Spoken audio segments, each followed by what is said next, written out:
प्रशांत कोरटकरवर वकिलांकडूनच हल्ल्याचा प्रयत्न, शिवीगाळ. कोल्हापूर कोर्टातून कोठडीसाठी नेत असताना घडला प्रकार.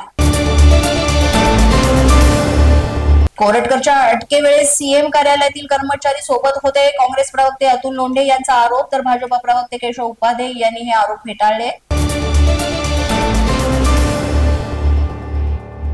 नोकरीतील डील सोबत वडिलांच्या अफेअरमुळे दिशा सालियन तणावात होती, त्यामुळेच दिशाची आत्महत्या. मालवणी पोलिसांच्या क्लोजर रिपोर्टमधून संदर्भातील निष्कर्ष समोर.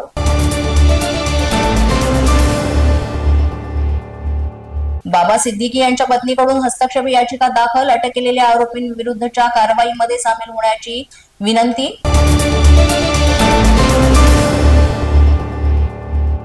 मुख्यमंत्री फडणवीस तुळजापूर आणि बारामती दौऱ्यावर, विविध तीर्थस्थळी जाऊन घेणार भेट.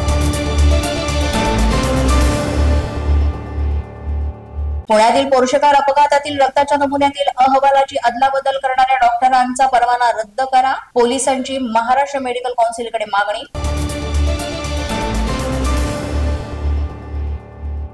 पंतप्रधान नरेंद्र मोदींचा उद्या महाराष्ट्र दौरा. नागपूरमधील विविध महत्त्वाच्या कार्यक्रमांना उपस्थित राहणार. संरक्षण क्षेत्रातील अत्याधुनिक प्रकल्पांचं मोदी यांच्या हस्ते उद्घाटन.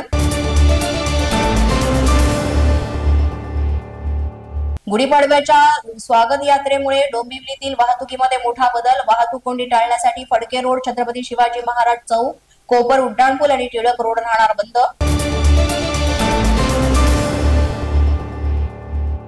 म्हाडाच्या कोकण मंडळातील सोडतीतील 650 विजेत्यांचा आवास योजनेतील घर घेण्यास नकार. अनामत रक्कम म्हाडाला परत करावी लागणार अशी माहिती. पश्चिम बंगालच्या मालदा जिल्ह्यात 2 समुदायात हिंसाचाराचा प्रकार. दुकानाची तोडफोड तर जाळपोळ. 34 जणांना अटक. प्रशासनाकडून इंटरनेट सेवा बंद. अशाच नवनवीन व्हिडिओसाठी पोलीस माझा न्यूजचं युट्यूब चॅनल सबस्क्राईब करा. तसंच आमचं फेसबुक, इंस्टाग्राम आणि ट्विटर अकाउंट फॉलो करा. अधिक माहितीसाठी आमच्या www.polismazhanews.com या वेबसाईटला भेट द्या. पाहत रहा पोलीस माझा न्यूज.